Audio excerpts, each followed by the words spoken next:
Hello and welcome to the Courage the Cowardly Dogcast. Courage the Cowardly Dogcast. I'm professional. I've done this 3 times now. I'm your I host. don't know if doing something 3 times makes you a professional, Alex. Well, okay. It's not professional technically until I get paid for it. That's true. Okay. So, yes. Anyway, this is the Courage the Cowardly Dogcast. I, as always, am your host, Alex, and joining me for the third time as ever is my good friend Matthew, aka Notice. And there's Um, sorry, go ahead. I'm T-posing so they know I'm here. Go on. But there's big news in the podcast. There is? Yes, we have 2 subscribers. Wow. I think maybe 3. I'd have to double check, but they're all people that I know personally, so it's not that exciting. But three is the first 3 to a million. That's I- yeah, the journey of 1,000 screaming dogs begins with a single step. exactly, and we're already up to 3. That's like we're halfway there already. Yeah, I was never the best at math. That sounds about right. Me neither. The only math I was good at in school was statistics, and that's the one math class that all the math nerds yell at you for being good at because it's like, oh, it's not normal math. I'm like, no, but it's practical. Statistics, I really that was the one that I did the worst at. I can't math. I think it's because it was practical. Like I could like visualize it in my head. I'm really bad at practical things. I'm good at things that involve a complete lack of logic, which is probably why I'm on a podcast about Courage the Cowardly Dog. Yeah, maybe. So it's been a while since we've done one of these. For the I guess 2 people that were waiting on our episode 3. That's because life gets in the way. Holidays are incredibly busy time, and that's our good friend Notice here has he's in college and he had finals he had to deal with, and hopefully we can. I Sorry. It's really difficult to watch a TV show while you're just consistently unable to stop screaming. So that was what I was doing during finals. Yeah, I've been there.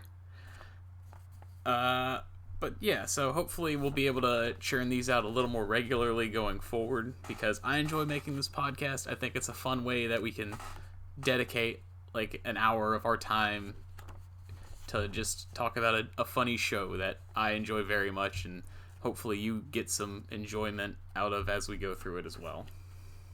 Yeah. Yeah. So in the interim, have you seen or watched any spooktacular or monstrous things? Oh, sure. Actually, I have. Really? Yes, as a matter of fact, I've played a number of horror games, which makes up the vast majority. But I watch old school horror films on occasion. Oh, What was it that I watched? The name of it escapes me, but it was this year. I actually watched some Mystery Science Theater 3000 episodes ah, of things that horror, quote unquote, things that were supposed to be horror movies. yeah. Like one of my favorite Mystery Science Theaters is the werewolf one. Yeah. Just that very Swedish woman desperately trying to pronounce werewolf in an American accent. Werewolf, the werewolf, just The every time. water.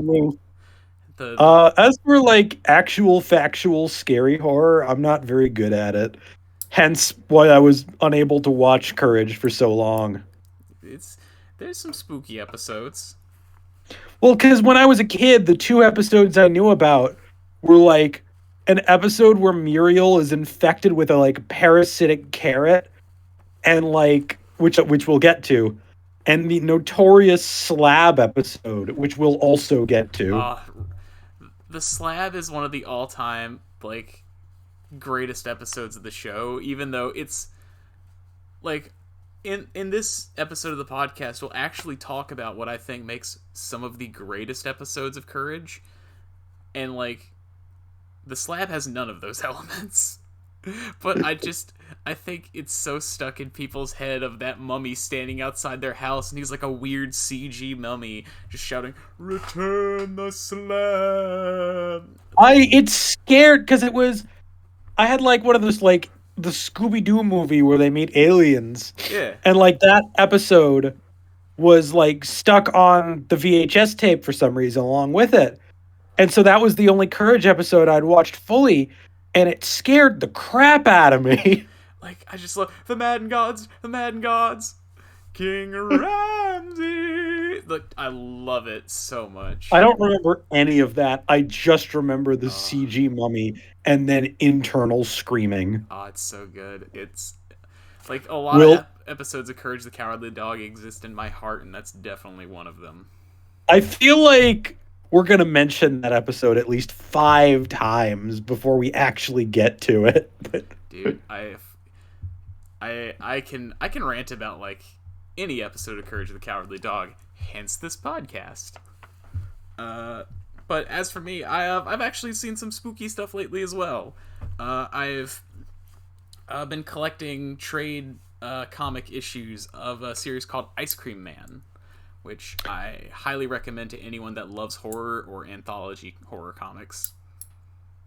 The ice cream man driving in his ice cream van, expanding his ice cream brand. Well, yes and no. Uh, the Ice Cream Man is a horror anthology comic series, and that's not like a surprise twist or anything. Like, it tells you like on like the first issue, it's like a new flavor of terror is like the subtitle or something like that. And the series follows a spooky ice cream man named Rick, and he is an agent of chaotic evil.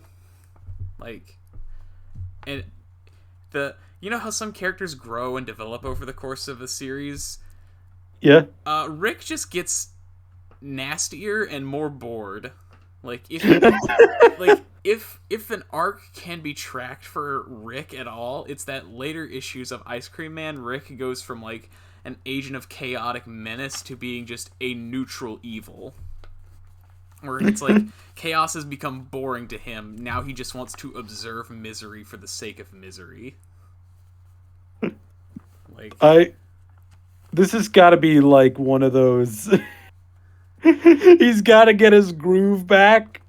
Is that the moral of all this? no, he's just an evil jerk. Like, there's no moral to Rick. He's evil. The end. Like, That's fair. He is Pennywise the clown if Pennywise was an ice cream man. Hey, he's not far off. Yeah. I mean, like, one of the first thing Rick does in the series is that he gives a kid a Brazilian wandering spider as a pet, and the Brazilian wandering spider whispers in the kid's ear to kill his parents.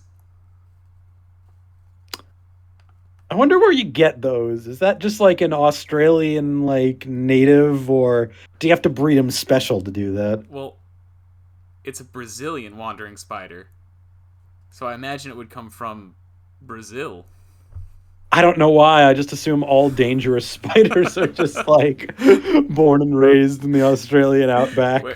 Where is this vile Brazilian creature from? Australia.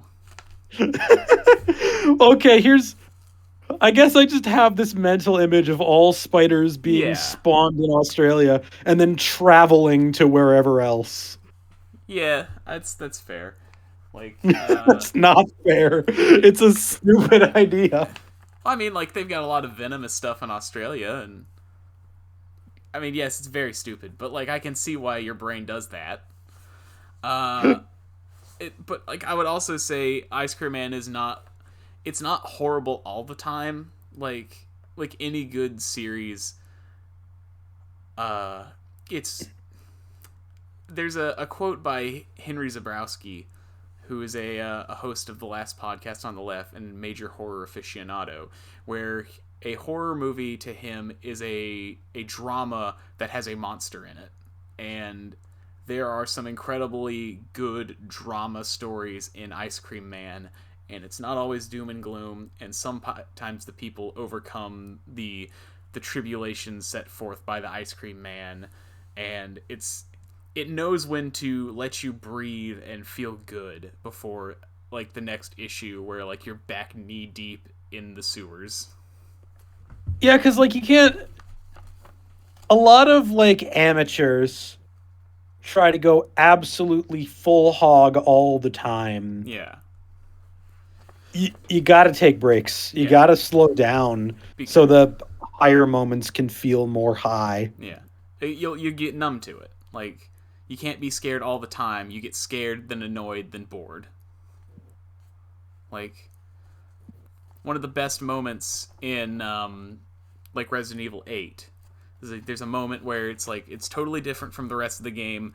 You are without a way to defend yourself. You're trapped in a spooky house with a monster, and it's very short because the the arc of horror is scared, annoyed, and then bored. And when you are bored and the thing is no longer scary, you're able to see the holes. Yeah. Yeah. We're talking about the fetus deletus, right? Yes. Okay, cool. Yeah. I'm not gonna further that. I'm not gonna further explain that.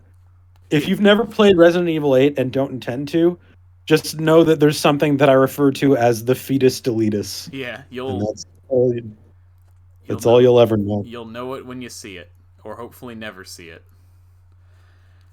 But spooky stuff of the present aside, it's now time to talk about the spooky stuff of the mid, well no, of the late 90s, early aughts, specifically Courage the Cowardly Dog, and more specifically part 1 of our episode, which is The Shadow of Courage and Dr. LeQuack. The thing that we told you that we would be doing. Yeah. I mean, I feel like part of this podcast is also us talking about like horror themes and concepts in general. I completely know that. I just like heckling. I'm sorry. You are a devious boy. So, Shadow of Courage. It's actually like, so of the episodes, this is the one I've gone back and rewatched the least whenever I do my big rewatch of the entire series. And this time I rewatched it and paid attention and took notes. It kind of stands out to me now a lot more than it used to. Like it stood out to me immediately. yeah, like immediately it's a lot darker and nastier than the previous episodes we've talked about. Like Well, it's surprising to hear you say that because it struck out to me for a completely different reason. really, This is the very first time in the show so far, and possibly for quite a while, where the residents of Nowhere are not actually in any life-threatening danger. true. But go on. But yeah, it's incredibly nasty and mean spirited at the start, but at the end it's like emotionally resonating. And Well, sorry, you go ahead. it starts out on, I would consider, a very strange note where there's an old man in an observatory looking up at the moon, and he's just like, anything can be bought and sold. Yeah. And then immediately, like, he just dies. Yeah, and his death is like horrible. Like it's like a hacking, wheezing death that you don't see off screen, and like he's begging for his butler to call someone for help, and the butler just like literally smirks and walks away while his employer is dying. Well, he was just fired. He's not a. So basically, before this happens, he is fired. Yeah. Which strikes me as very strange. But that aside, I guess he's just like, well, sucks to be that guy. Yeah. I should say that the butler, Mr. Jennings, is voiced by Simon Preble in his first appearance in the show, and we will get to that acting credit later, because Simon Preble is one of my favorite voice actors in the entirety of the show's run. because he All voices right. probably my favorite character in the show. But so yes, the old man dies and Jennings walks away, and his shadow escapes his body, and it starts heckling and harassing and haranguing the citizens of nowhere by being like a scary shadow monster, until lightning strikes and it is scared into the house of our favorite family, the Bags. And So also, I feel like I should break down who the Shadow is a little bit, because Courage, as I've gone back and rewatched and I've taken notes, uh, it is a show full of really that guy in the cast, and the Shadow in this episode is voiced by a man by the name of Peter Fernandez. Peter Fernandez is a legend in early anime dubbing in America. Here's a couple of shows that he was a voice he did a part of. A show called Tetsujin 28. You may know it as Gigantor. Battleship Yamato, and Mach Go Go Go, where he played Go Mifune, the Fukumen racer, and he wrote the theme song. English speakers would know this show as Speed Racer, and he played Speed Racer and Racer X, and wrote the lyrics for the Speed Racer American dub theme song.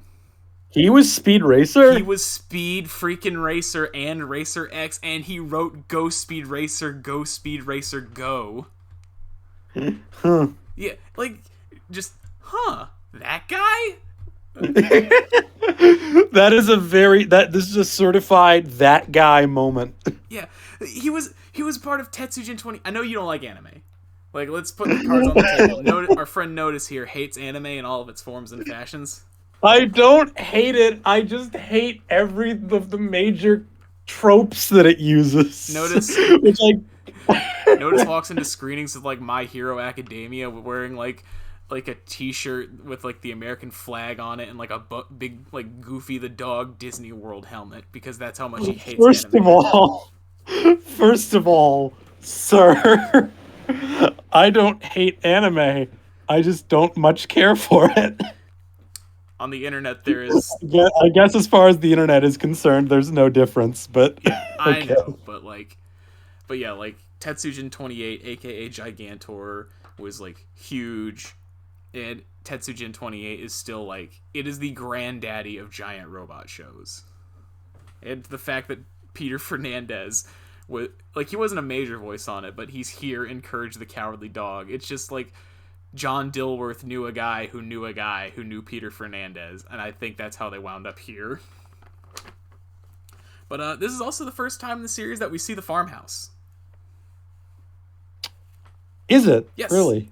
Because episode 1, we don't. It's the hotel, and we see like the park that they're at. But this is the debut of the farmhouse outside of the pilot, I guess. Oh yeah. But so Courage sees the Shadow sneak into the house, and he thinks it's a burglar. He does his normal Courage thing where he like tries to do charades to tell them what's going on. And I just have it in my notes that Eustace is an ass to him. I mean, I feel like you can just write that on every single one of the episode's notes, like beforehand, and you'd save time. Yeah.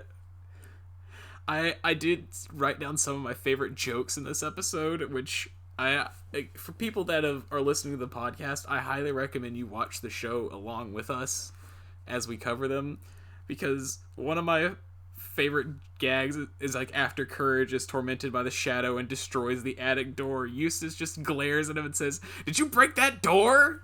Like, he does not care how or why it happened. He's just mad that it happened. I don't know. I would probably realistically also be mad if I had a giant cartoon dog shaped hole in my door. Yeah. So Muriel, the Shadow turns into Eustace, like, and makes it look like he's strangling Courage, And so Muriel then runs in and bonks him, and we get to hear what I call Muriel's battle theme. All right. And so Eustace has to sleep in the attic, and the shadow turns into Courage and starts messing with him. And Eustace just says, "I'm gonna strangle you." And there's a part later where Courage sees something bad's about to happen, and he just goes, "Uh-oh, I'm gonna get strangled." Yeah. The audience needs to know, dude. Like, I just love that that's, like, one of the running gags in the episode. Like, someone loved The Simpsons who wrote that. Ugh.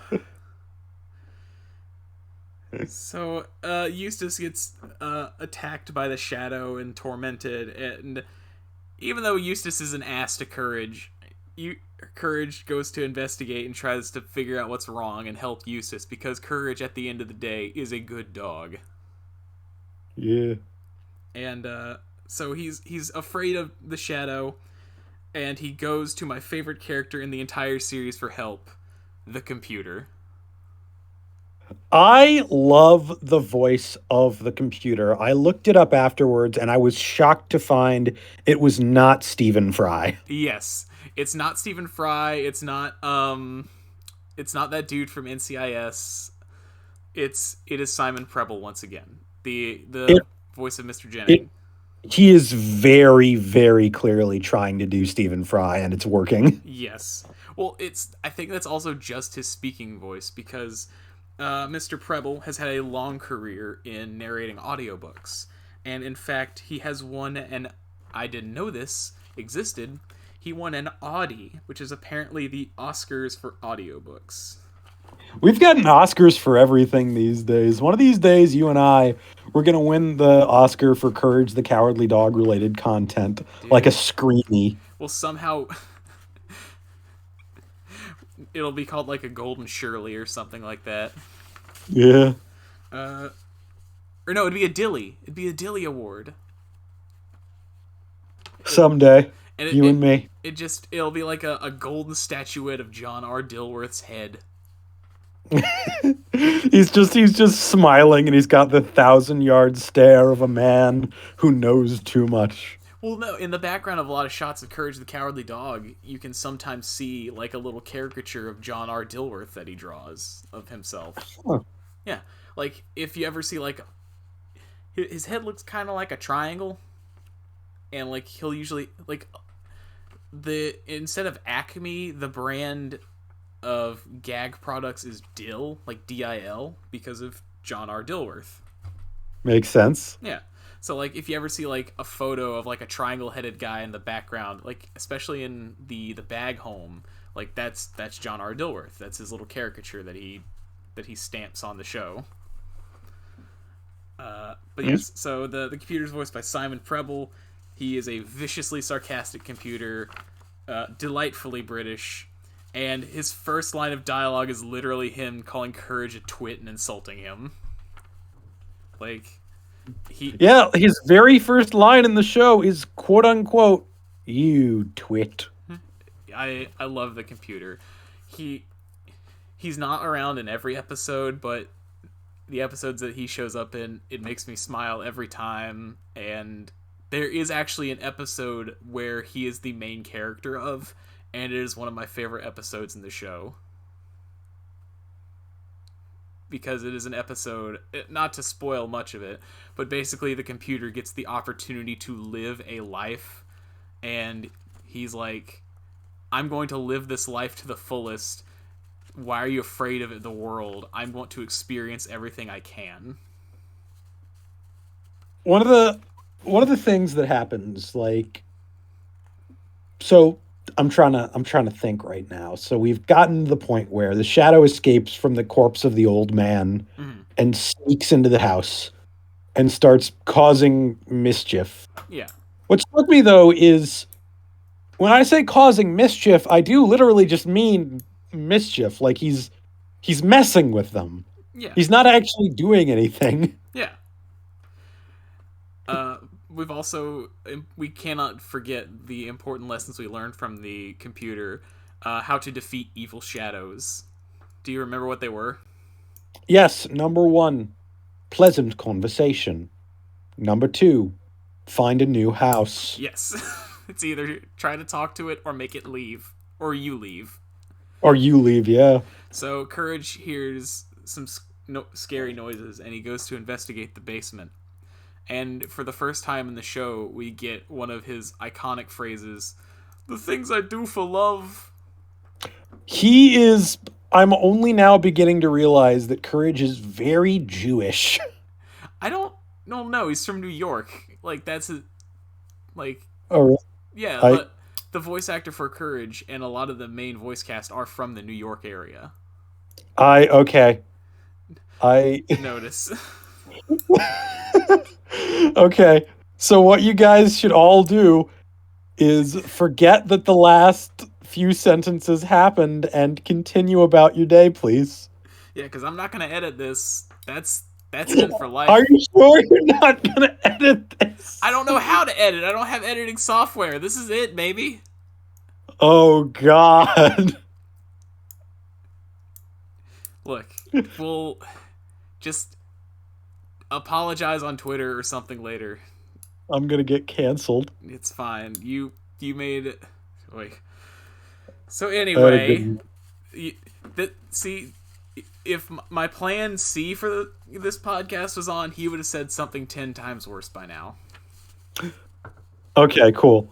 So the things I do for love, and then he goes down to the basement, and the basement shadow is just a woobly woobly woobly woo. Yeah. And some of the hijinks are kind of gruesome, like when he turns into like Muriel and like takes her head off. Like there's like a spray of blood, like it's a shadow, but he's still.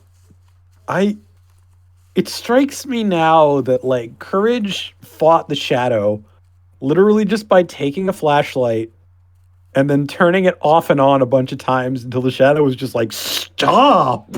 Yeah. However, Courage does defeat the shadow with what the computer said to do. He engages him in pleasant conversation. Like, he just sits down with the shadow and the shadow talks about all his problems and like why he's unhappy. And he reveals that Muriel's not in danger. She's just been in the toilet the whole time. Yeah, so Courage is just like, well, why are you attacking my home? And the shadow is just like, I always wanted to be a big Hollywood star. I never wanted to be the shadow of a weird old man. Which, to be fair, same dude. Yeah. Those are also things I think apply to a lot of people. Yeah, why? You can either be like, this. You could be like a YouTube influencer, or you can be like this dude who just stares at an old guy and does nothing all day. I if this episode came out in 2021, would the shadow want to be a YouTube influencer? I think if the show came out today and it was hacky, it would be he wants to be a YouTube influencer. Okay, cool. So I think there's like a Teen Titans Go-esque version of this. I I feel like we're opening up a rabbit hole here that I have no urge to go into.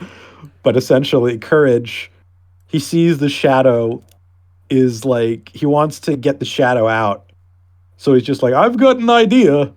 And he takes the shadow outside and he's like, you see up there? Why don't you just be the shadow of a real star? And the shadow is just like, I never thought of that. And I'm like, yeah, I wouldn't have thought of that either. Yeah. I don't think most people would have thought of that. Yeah. But he does it, so he like leaves the Earth somehow and he becomes the shadow of a star. And like he turns into cosmic space dust, I think. And the episode ends with Eustace and Muriel in like a hair curler gag, like that classic thing of like a lady has her hair curlers and like the green goo on her face. The goo. Yeah, like the comedy scary goo that like older ladies in cartoons and TV shows put on their face and scare people with somehow. One day we're going to get an actual old woman who watches this show and is just like, are they insulting the goo?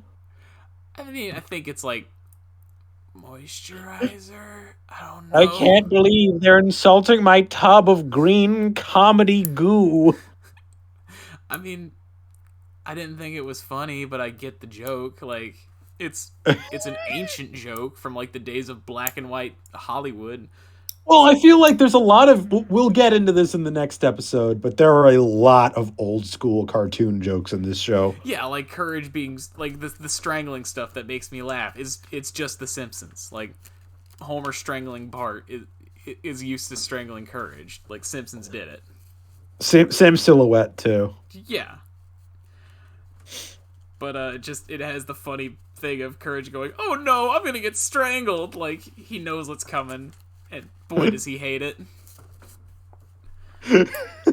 So I wish more shows would have lines like that, where like a character is about to die and he looks at the camera and he's just like, "Oh no, I'm gonna get shot." what what are you gonna do? Strangle me? Man strangled. All right, And so this, I'll come back around on this, but I want to put a pin in this because, like I said earlier, the Shadow of Courage is always one of the episodes I never really thought too much about, but like I remember watching Dr. LeQuack, Amnesia Specialist, a lot more than the Shadow of Courage, and I think having watched both freshly, I can understand why I love Dr. LeQuack, but I have a new appreciation for the Shadow of Courage because I think it lays the blueprint for the best episodes of Courage the Cowardly Dog that will come out going forward. So let's put a pin in that, and let's talk about Dr. LeQuack, Amnesia Specialist. Dr. LeQuack Amnesia Specialist is largely what I've come to expect from Courage from my childhood of watching little clips of this show. It's also largely the situation which the pilot sets up, which is to say, something strange happens in the shack, Courage has to stop it, and shenanigans ensue. I would also say this has like the same kind of tonal thing that episode 1 has, where like part 1 of episode 1 proper is like Cat's Motel and then Cajun Granny Stew, where this episode has like it part 1 ends on like this emotionally resonant note, and Dr. LeQuack Amnesia Specialist is about a scary French duck who bonks people with a mallet. Like we'll get more into LeQuack later, but like again, it's a little bit of a tonal whiplash, I would say. Not as much as the first one, but a little bit. So the episode starts with Muriel yelling at Eustace for banging on the roof, like repairing like wood or something, and how it's like gonna upset the neighbors. And then there's just a wide shot, and they're just, we don't got any neighbors, woman. And I'm like, wow, I relate to Eustace. Like Eustace has his moments where he's like yeah, what neighbors? Like, so he then accidentally bonks Muriel with a 2x4, and Eustace catches on to the fact that Muriel now has amnesia and immediately acts like a tool and treats Muriel like a slave woman. I really didn't think that was in character for him up until this point. I guess it is in character, really. But I was kind of hoping that he had a soft spot for Muriel, if no one else. Well, I will play devil's advocate for Eustace here. So, Eustace does immediately take her inside and ask her what's wrong, which is a lot for him. And he does tell her that she does all the cooking and the cleaning and the yada yada yada. But Muriel probably does that stuff already anyway. Like, Yeah. All right. Like we see Eustace does work on the house, and we know that Eustace is the one who drives most places. But like, I can't see Eustace cooking. I don't see Eustace Yeah. cleaning. Like, the only thing that he probably tells her differently is that he calls her slave woman and makes her not like Courage for a little bit. The latter part I can totally understand. Yeah, because Eustace is.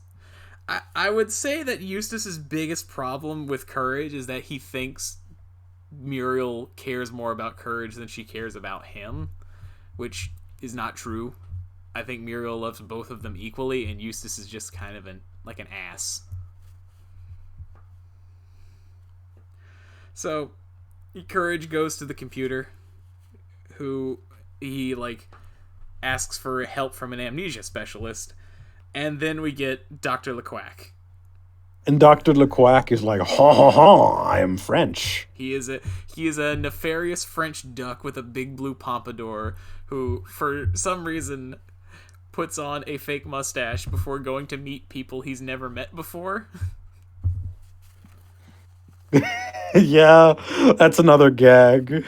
Yeah. He shows up at the house, immediately bonks Eustace with the hammer, and gets to business. We also see, for the first time in the show, Muriel and her sitar. Is that a thing that's going to keep going on? Yes, Muriel is a sitar player.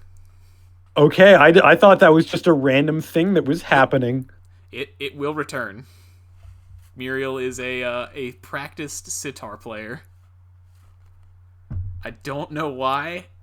I'm sure if you asked John Dilworth, he would have a funny story to tell you as to why Muriel is a sitar player. If you feel like emailing John Dilworth and asking him, why does Muriel Bagg play a sitar, feel free to. I tried contacting him, it didn't work, but you can try and maybe you'll do much better. Is that good? But Dr. LeQuack Dr. LeQuack has like a really boneheaded scheme in this episode. My next note was immediately LeQuack his plan is very stupid. Okay, so his plan is he sees online that Courage needs an amnesia specialist. So he's like, okay, no problem. If they've got amnesia, they can't stop me from robbing their house. So he goes into the house, bonks Eustace on the head, shoves him in a closet, and he's just like, now I'm going to interrogate this amnesia woman about where her stuff is. And this would work much better if she didn't have amnesia. Yeah. This is just a standard robbery with extra steps. Yeah. So, he chases Courage around, and then, I just have LeQuack's plan is very stupid. I have the same note as you. He's trying to rob someone with amnesia about the location of their valuables that they do not remember having, nor the location thereof. We don't even know if these guys have all that much that's worth money. He's just like, where is the silverware? Give me the silverware. I'm like, these guys live in the middle of nowhere and they're dirt poor farmers. You could probably buy this silverware down at the Goodwill for $15 tops. Yeah, pretty much. So I would see, because in my head, you remember as a kid, LeQuack is he's like the white collar Cats, but he's like a white collar Cats if Cats was stupid. Cats has a plan to kill people and feed them to spiders, maybe not necessarily in that order, and the only reason he seems to do that is because he likes to feed people to spiders. But LeQuack is he's an expert thief and a robber and a schemer, but his scheme is very dumb. So what really hits me about all this is he's got a giant mallet. Yeah. And he can clearly use it. Yeah. So he sets up all these elaborate torture schemes to get Muriel to tell him things. I was talking earlier about how there's a lot of old school cartoon gags. He sets up an elaborate device to hit Muriel in the face with pies repeatedly. Yeah. which I thought was funny. Yes, I love that being pied in the face makes Muriel scream like she's about to be shot. It is. She lets out a blood curdling, raspy scream like someone is attacking her in the shower with a knife, and it's a pie in the face. So like it's just like, and I mean the episode ends in a way that I thought that not only did I think this episode would never happen this way, but I never thought this would be said in the entire show. When his home is being accosted by burglars, Courage doesn't Courage's plan is not some kind of crazy scheme. His plan is to call the cops, Yeah. which makes perfect sense, and that's why I never thought it would happen. Yeah. Well, like, there's a part where, Not like, only is his plan to call the cops, this plan works. well, He yeah. calls the cops, and the cops show up, and then LeQuack is arrested. Yeah. Well, hey, let's not forget about Mr. Mouse.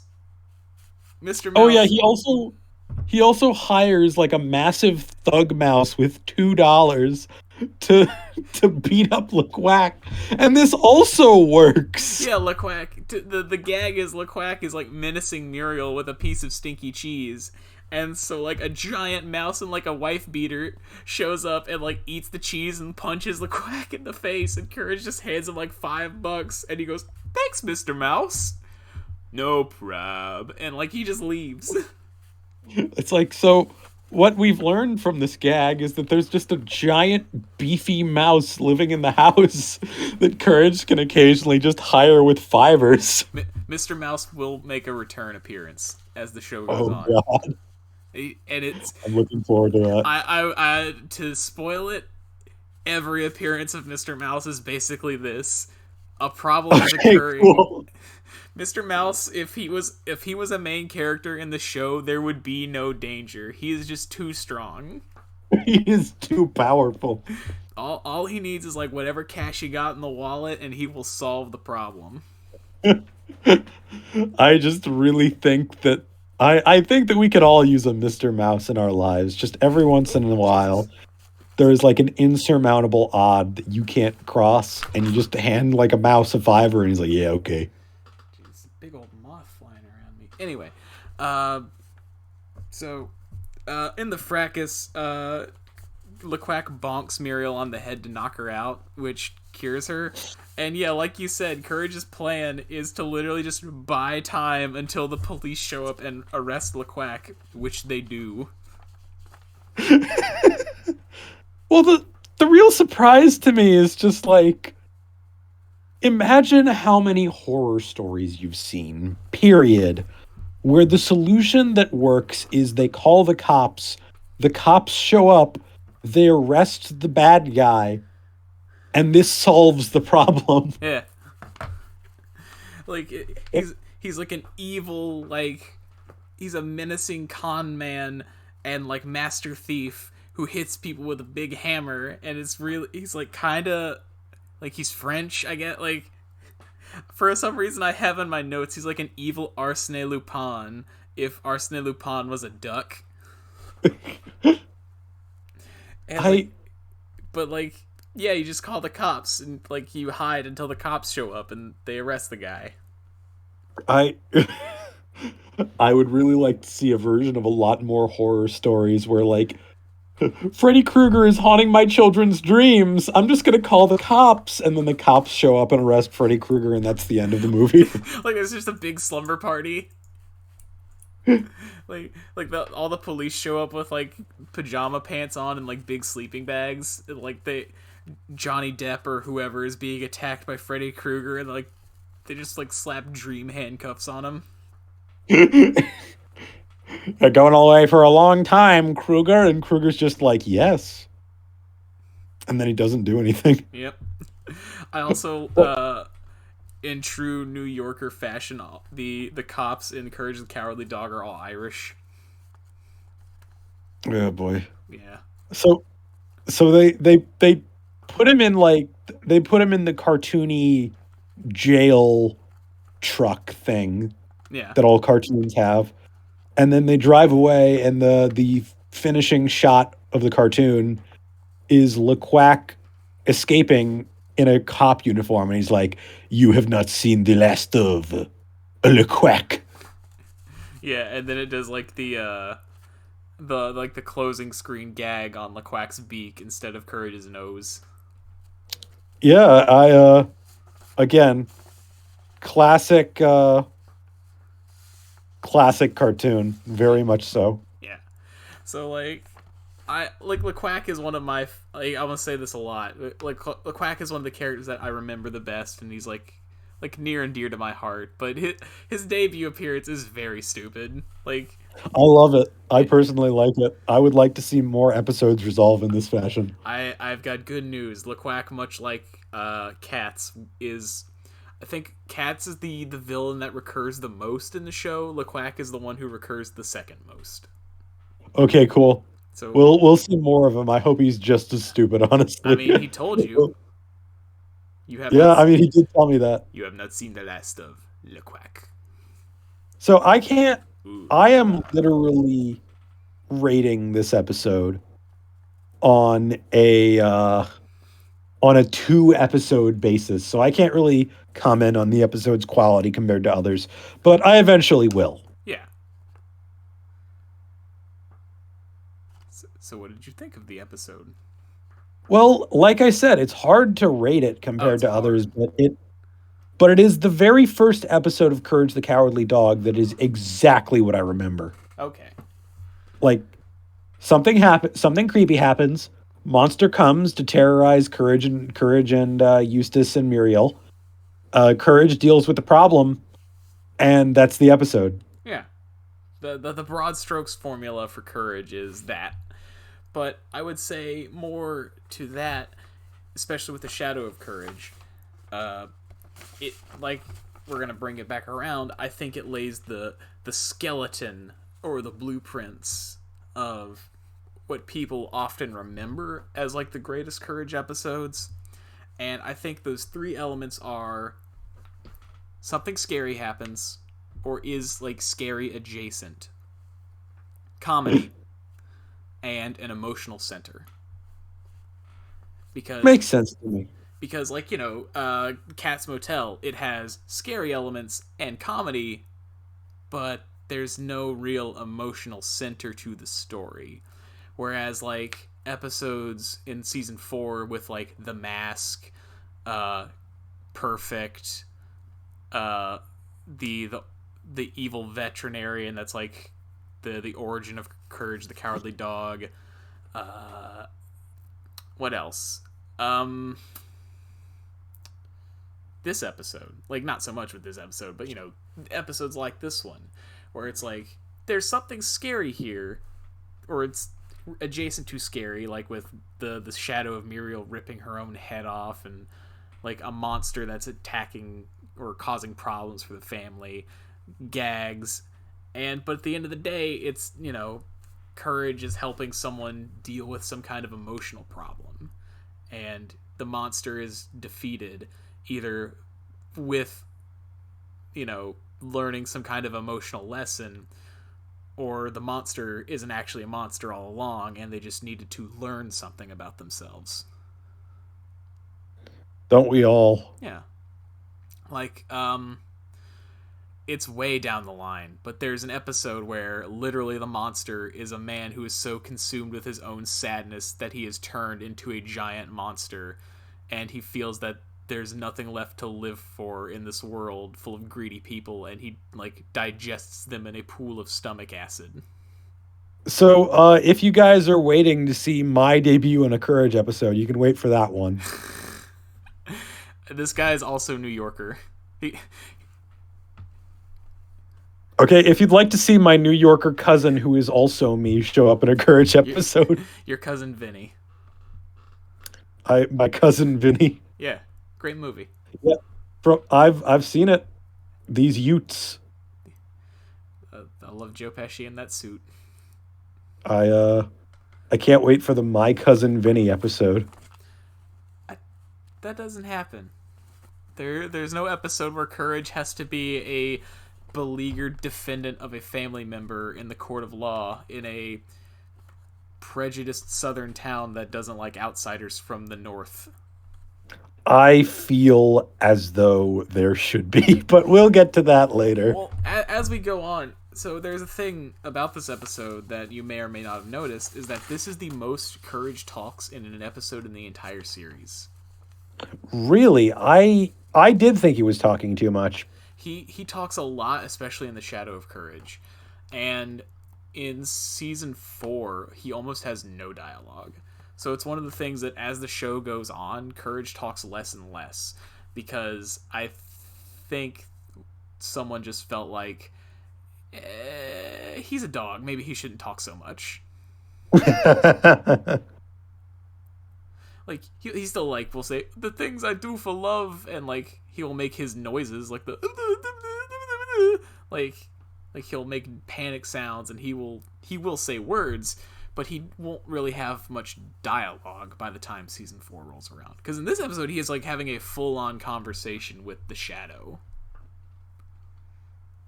Yeah, and with the computer too. He sasses back. Yeah, I think that's something that will remain constant. I think the computer is one of the few things he will still actively talk to. But, like, for the most part, going forward, Courage will talk less. And he will, like, make snide remarks to the audience as well. Like, you know, I'm fairly certain in one of the episodes he, like, turns his head. Like, one of the recurring gags, he will turning to the audience, and it's like, something's funny going on here, or my name is... insert funny name here. And it's not. And it's not. The one that always stuck in my head is Stinky Lulu. Stinky Lulu. That's a what good I'm gonna one. call you from now on whenever you say something. I would prefer you didn't. I mean, if you say any more Stinky Lulu things like you did earlier, you are going to be Stinky Lulu. I can't believe I'm gonna get Twitter canceled. I'm sorry, everybody. It's fine. We'll find a way to workshop this. We'll find a way to work. Are we gonna give me like a full character arc where I stop being a racist idiot? I mean, are you a racist idiot? I could be. No, you're supposed to say not anymore, and then the arc is complete. Oh shit! Wait, no. You had one job. So, notice, are you a racist? Of course not, Alex from the Courage the Cowardly Dog show. I am not. Congrats, your arc is completed. After all these years and all of these worlds. Finally. Oy. So, I don't know.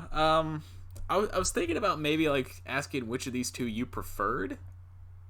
I think it's hard to say, because as much as I really liked the first episode, I don't know if I would watch it again, if only because it really freaked me the hell out when I saw it, and I'm 24.